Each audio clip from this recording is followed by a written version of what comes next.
Ms. Khalid. Madame Lapointe. Madame Lapointe. Monsieur Lefebvre. Monsieur Lefebvre. Mr. Levitt. Mr. Levitt. Mr. Lightbound. Mr. Lightbound. Mrs. Lockhart. Mrs. Lockhart. Mr. Long. Mr. Long. Mr. Longfield. Mr. Longfield. Ms. Ludwig. Ms. Ludwig. Mr. McKinnon-Gatineau. Mr. McKinnon-Gatineau. Mr. Maloney. Mr. Maloney. Mr. Massé-Avignon, La Métis, Matane, Matapédia. Mr. Massé, Avignon, La Métis, Matane, Matapédia. Mr. May Cambridge. Mr. May Cambridge. Mr. McDonald. Mr. McDonald. Mr. McKinnon, Coquitlam, Port Coquitlam. Mr. McKinnon, Coquitlam, Port Coquitlam. Mr. McLeod, Northwest Territories. Mr. McLeod, Northwest Territories. Mr. Mendocino. Mr. Mendocino. Mr. Miller-Ville-Marie, le Sud-Ouest et des Sœurs. Monsieur Miller, Ville-Marie, le Sud-Ouest, Île des Sœurs. Mr. Morrissey. Mr. Morrissey. Madame Nassif. Madame Nassif. Ms. O'Connell. Ms. O'Connell. Mr. Oliver. Mr. Oliver. Mr. O'Regan. Mr. O'Regan. Mr. Willett. Mr. Willett. Mr. Peterson. Mr. Peterson. Mr. Rioux. Mr. Rioux. Mr. Robillard. Mr. Robillard. Mrs. Romanato. Mrs. Romanato. Mr. Rumi. Mr. Rumi. Mr. Rusnak. Mr. Rusnak. Ms. Sahota. Ms. Sahota. Mr. Sani. Mr. Sani. Mr. Sanson. Mr. Sanson. Mr. Senga. Mr. Sanga. Mr. Sarai. Mr. Sarai. Mrs. Schultz. Mrs. Schultz. Mr. Seri. Mr. Seri. Madame Shanahan. Madame Shanahan. Mr. Sheehan. Mr. Sheehan. Mr. Sidhu Mission Matsqui Fraser Canyon. Mr. Sidhu, Mission Matsqui, Fraser Canyon. Sidhu Brampton South. Mr. Sidhu, Brampton South. Mr. Secan. Mr. Secan. Mr. Sorbera. Mr. Sorbera. Mr. Spengeman. Mr. Spengeman. Mr. Tabera. Mr. Tabera. Mr. Tan. Mr. Tan. Ms. Tassi. Ms. Tassi. Mr. Vandad. Mr. Vandad. Mr. Whalen. Mr. Whalen. Mrs. Zaid. Mrs. Zaid. Mr. Shear. Mr. Shear. Mr. Nicholson. Mr. Nicholson. Mr. Ritz. Mr. Ritz. Mrs. Block. Mrs. Block. Mr. Blaney Bellechasse, Les Etchemins Lévis. Monsieur Blaney, Bellechasse, Les Etchemins Lévis. Mr. O'Toole. Mr. O'Toole. Ms. Raitt. Ms. Raitt. Mr. Kenny. Mr. Kenny. Ms. Rempel. Ms. Rempel. Ms. Bergen. Ms. Bergen. Mr. Bernier. Mr. Bernier. Mr. Van Loan. Mr. Van Loan. Mr. Strahl. Mr. Strahl. Mr. Clark. Mr. Clark. Mr. O'Brien. Mr. O'Brien. Mr. Polius. Mr. Polius. Mr. Poiliev. Mr. Poitier. Mr. Workington. Mr. Workington. Mr. Bazan. Mr. Bazan. Mrs. McLeod, Kamloops, Thompson, Caribou. Mrs. McLeod, Kamloops, Thompson, Caribou. Mr. Reed. Mr. Reed. Mr. Anderson. Mr. Anderson. Mr. Brown. Mr. Brown. Mrs. Vecchio. Mrs. Vecchio. Mr. Fast. Mr. Fast. Mr. Deltel. Mr. Deltel. Mr. Sorensen. Mr. Sorensen. Mrs. Gallant. Mrs. Gallant. Mr. Allison. Mr. Allison. Mr. Carey. Mr. Carey. Mr. Lawson, Stormont, Dundas, South Glengarry. Monsieur Lozon, Stormont, Dundas, South Glengarry. Mr. Lukiski. Mr. Lukiski. Mr. Trost. Mr. Trost. Mr. McKenzie. Mr. McKenzie. Mr. Sweet. Mr. Sweet. Madame Boucher. Madame Boucher. Mr. Albrecht. Mr. Albrecht. Mr. Calkins. Mr. Calkins. Mr. Gould. Mr. Gould. Mr. Lake. Mr. Lake. Mr. Van Kesteren. Mr. Van Kesteren. Mr. Stanton. Mr. Stanton. Mr. Dreeshen. Mr. Dreeshen. Mr. Hobach. Mr. Hobach. Mr. Lobb. Mr. Law. Mr. Richards. Mr. Richards. Mr. Generer. Mr. Generer. Mr. Sopak. Mr. Sopak. Mr. Albus. Mr. Albus. Mr. Zimmer. Mr. Zimmer. Mr. Falk. Mr. Falk. Mr. Barlow. Mr. Barlow. Mr. Yurdega. Mr. Yurdega. Mr. Eglinski. Mr. Eglinski. Mr. Arnold. Mr. Arnold. Mr. Bertod. Mr. Bertod. Mr. Broussard. Mr. Broussard. Mr. Cooper. Mr. Cooper. Mr. Diot. Mr. Diot. Mr. Doherty. Mr. Doherty. Mr. Jennings. Mr. Jennings. Mr. Godin. Mr. Godin. Ms. Harder. Ms. Harder. Mr. Genereux. Mr. Genereux. Mr. Kelly. Mr. Kelly. Mr. Kitchen. Mr. Kitchen. Mr. Liepert. Mr. Liepert. Mr. McCauley, Edmonton West. Mr. McCauley, Edmonton West. Mr. Nader. Mr. Nader. Mr. Nuttall. Mr. Nuttall. Mr. Reyes. Mr. Reyes. Mr. Soroya. Mr. Soroya. Mr. Schmale. Mr. Schmale. Mr. Shields. Mr. Shields. Mrs. Stubbs. Mrs. Stubbs. Mr. Vierson. Mr. Vierson. Mrs. Wagenthal. Mrs. Wagenthal. Mr. Weber. Mr. Weber.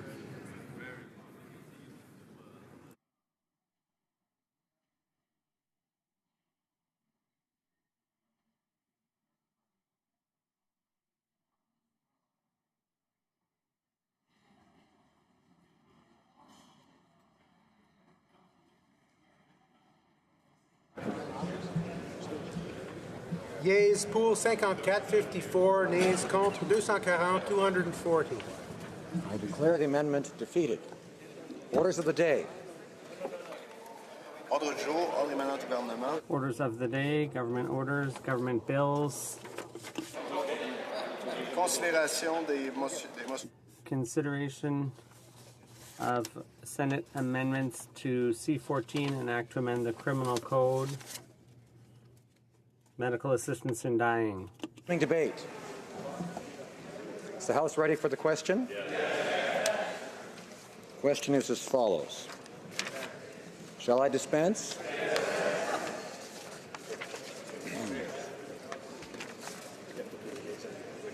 Yes, all right. Is the pleasure of the House to adopt the motion? All those in favor of the motion will please say yea. All those opposed will please say nay.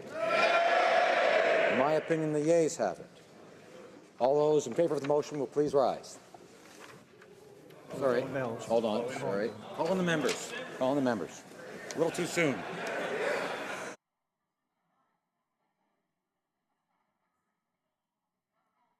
Let's try again. Now the members are all here. The question. The Honorable. Okay.